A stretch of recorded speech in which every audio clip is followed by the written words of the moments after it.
도깨비입니다. 오늘의 사연 시작하겠습니다. 어느 날 제가 시어머님께 전화를 드렸습니다. 어머님, 주말에 그냥 외식할까요? 어머님 음식하시려면 힘드시잖아요. 그래? 그럴까?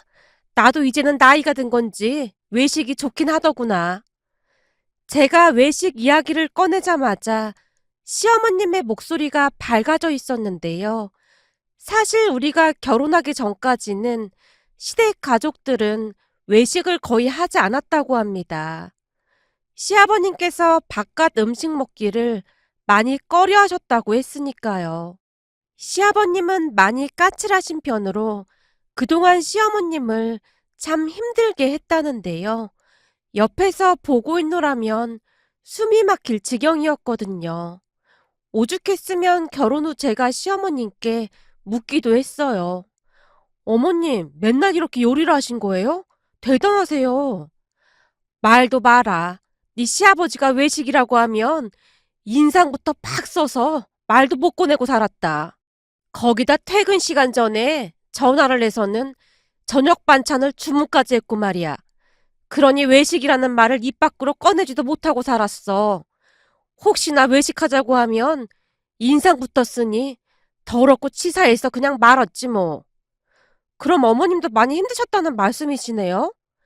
말해 뭐해. 내 인생을 이 주방에서 다 보낸 것 같구나. 그래서 니들 결혼할 때 네가 가스레인지 바꿔줘서 너무 고마웠다. 아, 인덕션이요? 그래, 그 인덕션인가 뭔가 말이야. 난 그동안 가스레인지 켤 때 그 냄새가 그렇게 나쁘다는 것도 모르고 살았잖니.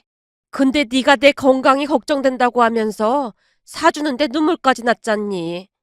그동안 내 건강을 생각해주는 사람이 한 사람도 없었거든. 이거는 아들 자식 키워봐야 아무 소용도 없어. 지금껏 그런 얘기 한마디를 안 해주더구나.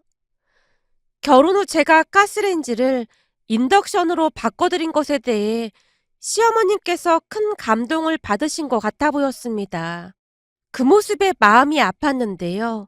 시어머님께서 전업주부시다 보니 가족들 먹을 음식 만드는 것을 가족 모두 너무나 당연하게 생각하는 부분이 조금은 안타까울 뿐이었거든요. 한마디로 시댁 가족들은 엄마가 밥하는 사람이잖아 라고 생각하고 있는 듯 해 보였어요. 시아버님도 퇴근하시자마자 하시는 말씀이 밥 줘! 였으니까요. 그런 모습을 계속해서 지켜보다 보니 가족들의 생각이 바뀌어야 하지 않을까 하는 생각이 들었습니다. 그리고 저는 시댁 가족들의 생각을 바꾸기 위한 계획을 고안해냈습니다. 우선은 매주 주말마다 시댁으로 향했는데요. 어느 날은 남편이 불만스러운 듯 말했습니다. 뭐야, 오늘도 본가에 간다고? 그냥 우리끼리 바람 쐬러 가면 안 돼? 뭐하러 매주 본가에 간다고 그래? 내가 들어보니 다른 며느리들은 시댁 가기 싫어서 이런저런 핑계를 다 댄다고 하던데. 내가 괜히 그러는 게 아니라 나름 계획이 있어서 그래. 계획이라니 무슨 계획? 아니 그렇잖아. 어머님이 무슨 밥순이도 아니시고 종일 밥만 하고 계시잖아.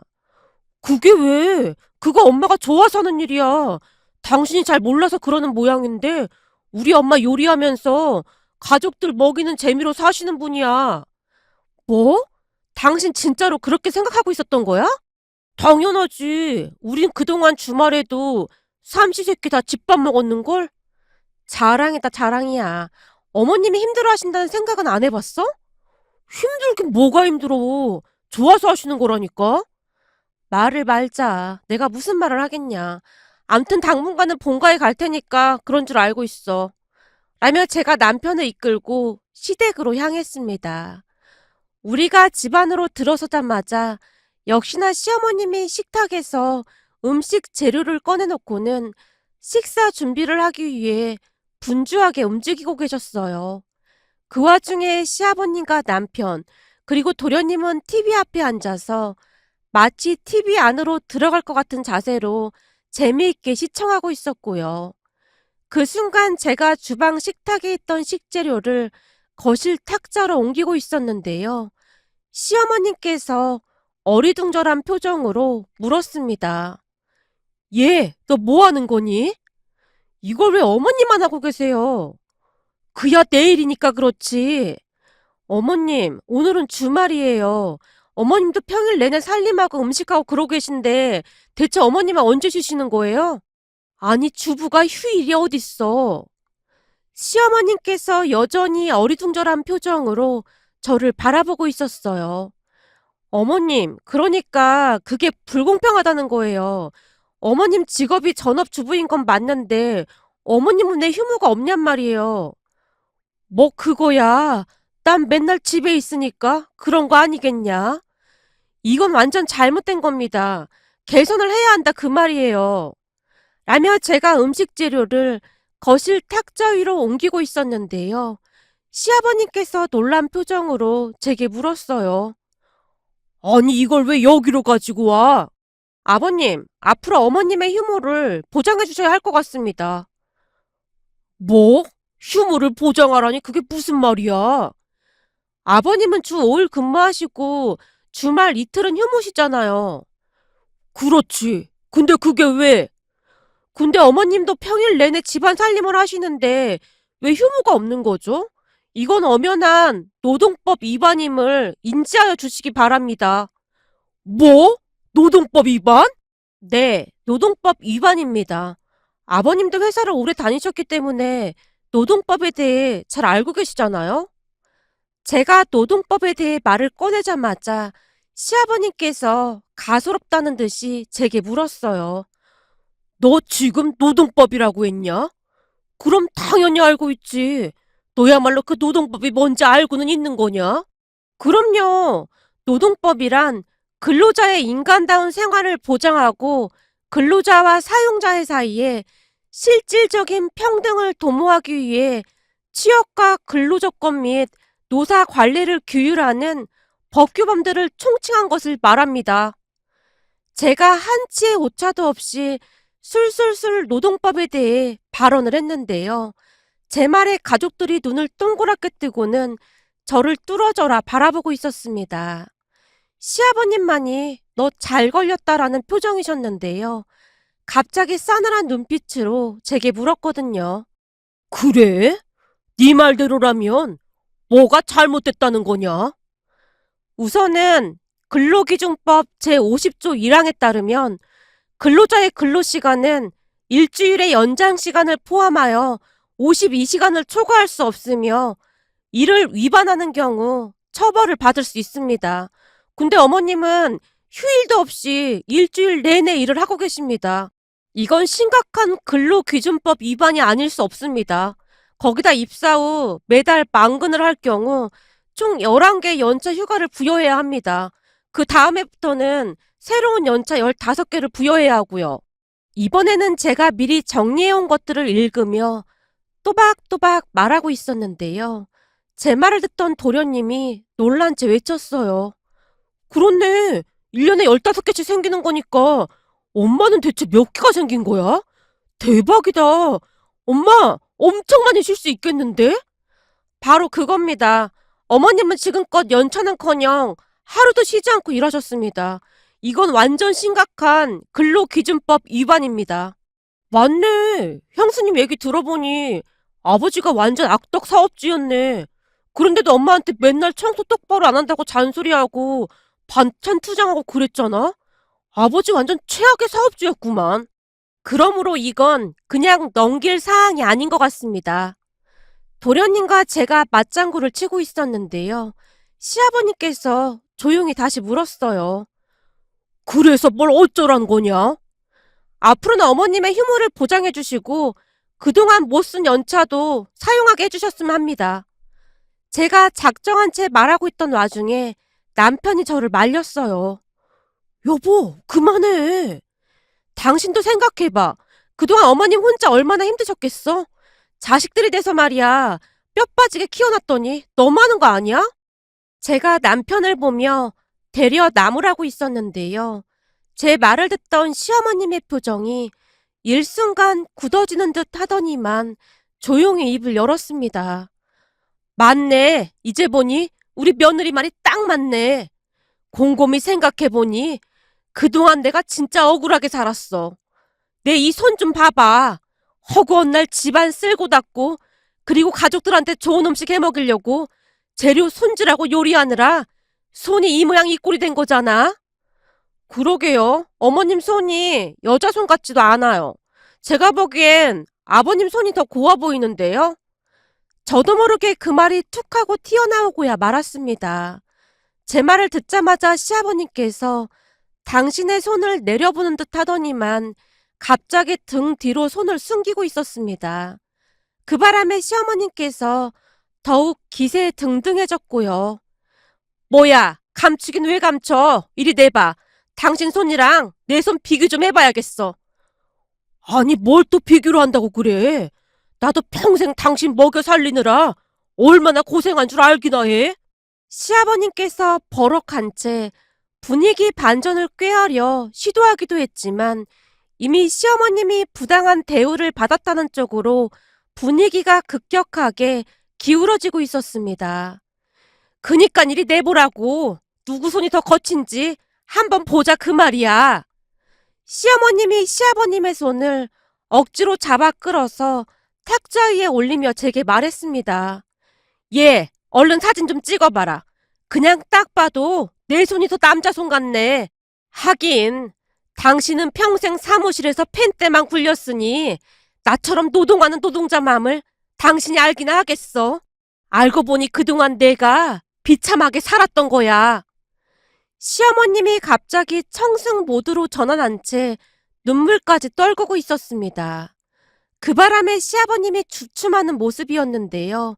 그 기세를 몰아 제가 큰 소리로 다시 말했습니다. 아버님, 이쯤에서 물러나셔야 할 것 같습니다. 제 말에 시아버님의 눈이 더욱 커져 있었어요. 뭐? 물러나라니? 나보고 어디로 물러나란 말이냐? 그러니까 제 말은 앞으로는 합당한 대우를 해달라 그 말입니다. 그러니까 무슨 합당한 대우? 다음 주에 다시 모여서 노사간의 근로계약서를 작성하시죠. 뭐? 근로계약서? 내가 살다 살다 마누라를 상대로 근로계약서를 작성하게 생겼네 그래. 시아버님께서 긴 한숨을 내쉬고 계셨는데요.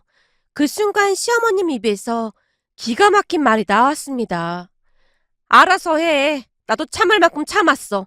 오늘부터 내 뜻이 관철될 때까지 무기한 파업이야. 뭐? 파업? 갈수록 태산이구만. 시아버님이 뒷목을 잡은 채 어쩔 줄을 몰라 하고 계셨지만 저와 시어머님은 뜻을 더욱 굳건히 했습니다. 결국 다음 주 주말 우리는 근로계약서를 작성하게 되었는데요. 가장 중요한 내용을 말해보자면 우선 첫째는 외식에 관한 것이었습니다. 주말 한두 끼 정도는 외식을 하자는 내용과 두 번째는 음식을 준비할 때 가족 모두가 함께 도와준다는 내용이었습니다. 그러니까 식사 준비를 할 때나 설거지를 같이 도와준다는 그런 내용이었어요. 근로계약서를 본 시어머님의 얼굴에 미소가 만발해 있었는데요. 살아생전 내가 이런 대우를 다 받아보는구나. 여보, 비록 내가 이런 걸 작성하긴 했지만 그렇다고 해서 농땡이를 피우거나 그러겠다는 건 아니야. 앞으로도 내 할 일은 열심히 할 테니까 당신도 도와달라 그 말인 거지. 그리고 그동안 당신이 우리 가족을 위해 열심히 산 건 나도 항상 고맙게 생각하고 있어. 이건 내 진심이야. 그 뒤 시아버님은 제사 음식이나 차례 음식, 그리고 주말에 시어머님이 음식을 하실 때면 옆에서 많이 도와주고 계신답니다. 어느 주말에는 시아버님께서 좋아하는 닭볶음탕을 만들기 위해 재료 준비를 하고 있었는데요. 시아버님께서 긴 한숨을 내쉬며 말했어요. 닭볶음탕이 이렇게 손이 많이 가는 거였구만. 당연하지. 그걸 이제 알았어. 거기다 당신이 닭껍질을 안 좋아해서 닭 요리할 때마다 그거 일일이 다 손질해야 해서 그동안 내가 얼마나 고생했는 줄 알기나 해. 사실 이제는 닭만 봐도 입맛이 뚝 떨어질 정도야. 아니, 닭 요리가 얼마나 맛있는데 그런 소리를 하고 있어. 방금 내가 말했잖아.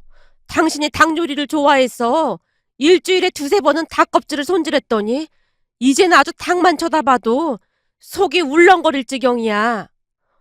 내가 닭 요리를 그렇게나 많이 먹었었나? 시아버님께서 결면적은 듯 머리를 긁적이고 계셨는데요. 많이 먹었지.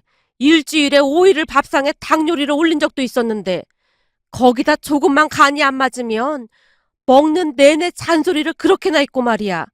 어때? 당신이 직접 해보니까 만만치 않지? 그렇긴 하네. 이게 그냥 뚝딱 만들어진 요리가 아니었구나. 그동안 반찬 투정해서 미안해. 시아버님께서 처음으로 사과까지 했는데요. 그 순간 시어머님의 눈에서 눈물이 뚝뚝 떨어지고 있었습니다. 며느리가 잘 들어와서 내가 사람 대접을 다 받아보네 그래. 어머님, 그게 며느리 잘 들어온 거랑 무슨 상관이 있다고 그러세요? 상관이 없긴 왜 없어. 평생을 부엌대기로만 사느라 남편한테 사과는 처음 받아봤구만. 시어머님이 눈물까지 흘리셨기에 시아버님이 더욱 미안해 하셨는데요. 그 뒤 시아버님도 많은 생각을 하신 것인지 예전처럼 독불 장군처럼 행동하진 않았습니다. 어느 날은 시아버님께서 시어머님께 조용히 말씀하셨거든요. 저기 말이야, 내가 이번에 회사에서 상여금이 좀 나올 것 같거든. 상여금? 그럼 그 돈으로 우리 이번에 그 식기세척기인가 뭔가 그거 하나 살까? 시어머님께서 잔뜩 기대하는 표정으로 말을 했는데요. 그 말에 시아버님이 충격적인 말을 꺼냈습니다. 식기세척기는 내가 그냥 사줄 테니까 당신 그동안 못 썼던 그 연차 휴가 써서 이번에 여행을 좀 다녀오던지 해. 뭐? 연차 휴가? 여행? 나보고 진짜 여행을 다녀오란 말이야? 그래. 내가 미국으로 출장 간다고 할 때마다 당신도 미국 여행 한번 해보고 싶다고 노래를 불렀었잖아. 이번 참에 미국 여행 한번 다녀오던지. 뭐? 미국 여행? 진짜야? 진짜 가도 되는 거야? 시어머님이 도무지 믿겨지지 않는다는 표정으로 시아버님을 바라보고 있었는데요. 그럼 진짜지. 내가 이래봬도 한 입으로 두 말 하진 않는다 그 말이야. 며느리도 시간 되면 같이 다녀오던지. 뭐? 며느리랑 같이? 그래. 평소에도 둘이 죽이 척척 맞잖아. 며느리만 괜찮다면 같이 다녀오던지 해. 며느리가 영어도 잘하고 미국 여행도 몇 번 가봤으니까 걱정도 없고 말이야. 시아버님과 시어머님 두 분이 제 눈치를 보고 계셨어요. 당연히 제가 신나서 외쳤고요. 진짜요? 진짜 그래도 돼요? 그렇대도. 다들 속고만 살았냐? 왜 이렇게 의심이 많어? 와, 대박! 어머님, 그럼 우리 LA로 가서 관광하고 차 렌트해서 라스베가스로 갈까요? 뭐? 라스베가스? 영화에서만 보던 그 라스베가스 말이냐? 네, 맞아요. 사막도 가보고 그랜드 캐년도 가봐요. 그리고 또 뭐가 있더라? 모뉴먼트 밸리도 가봐야 하고 홀슈스 밴드? 거기도 가봐요. 제가 신난 채 외치고 있었는데요. 시어머님 얼굴에 설레임이 가득해 보였습니다. 그 뒤 저는 시어머님과 단둘이 미국 여행을 떠나게 되었는데요. 시어머님과 여행을 하는 것이 참 좋기만 했습니다. 왜냐하면 시어머님은 LA에서 라스베가스로 가는 내내 지구가 아닌 화성이나 혹은 우주 어느 별나라에 있는 것 같다면서 창밖을 내다보며 감탄을 하곤 했거든요. 특히나 라스베가스에서 늦은 시간까지 시어머님과 마주 앉아 맥주를 마셨는데요. 시어머님이 눈물까지 흘리며 감격스러워 하셨거든요. 그 모습에 뿌듯하기만 했는데요. 시어머님은 매사에 감사할 줄 아는 분이셨거든요. 그랬으니 저도 시어머님과의 여행이 그렇게 즐거울 수가 없었답니다. 얼마 뒤 여행을 하고 집으로 돌아가서는 면세점에서 산 선물을 시아버님께 드리며 말했어요. 아버님, 이거 아버님이 좋아하시는 양주예요. 이런 걸 뭐하러 사왔어? 이거 엄청 비싼 건데. 아버님께 너무너무 감사해서요. 감사하긴 뭐가 감사해. 여행 보내줘서? 그것도 물론 감사한데요. 제가 아버님께 많이 버릇없이 행동했는데 다 이해해 주셔서 정말 감사했습니다. 순간 제가 머리가 땅에 닿을 정도로 허리를 숙여 인사를 드렸는데요. 아니다. 내가 오히려 고맙지. 그렇잖아. 내가 네 얘기를 내 친구들한테 했더니 다들 부럽다고 난리도 아니다. 네? 부럽다니요? 그게 무슨 말씀이세요? 생각해봐라. 난 지금껏 살면서 단 한 번도 내가 잘못하고 있다는 생각을 해본 적이 없다. 근데 만약에 네가 나한테 왜 어머님만 부려먹냐고 따졌다면 오히려 반감만 생겼겠지. 네가 벅벅거리면서 꽤나 논리적으로 말하는데 내가 할 말이 없더구나. 시집와서 자식들 키우고 못난 남편 만나서 고생만 한 네 시어머니한테 많이 미안도 했고 말이야. 사실 우리 며느리 지혜에 많이 놀랐다. 네 방법은 참 현명했어. 정말요? 그렇게 생각해 주신다니 정말 감사합니다. 그리고 내 친구들이 너를 꼭 한번 보고 싶어 하는구나. 저를요? 제가 놀란 채 어리둥절해 있었는데요. 그래. 신통방통하다고 난리도 아니야. 요즘 너 같은 며느리 보기도 힘들다고 하면서 말이야. 언제 한번 시간 좀 내다오. 나도 어깨에 힘 한번 줘보게. 시아버님이 집안이 떠내려가라 큰 소리로 웃고 계셨습니다.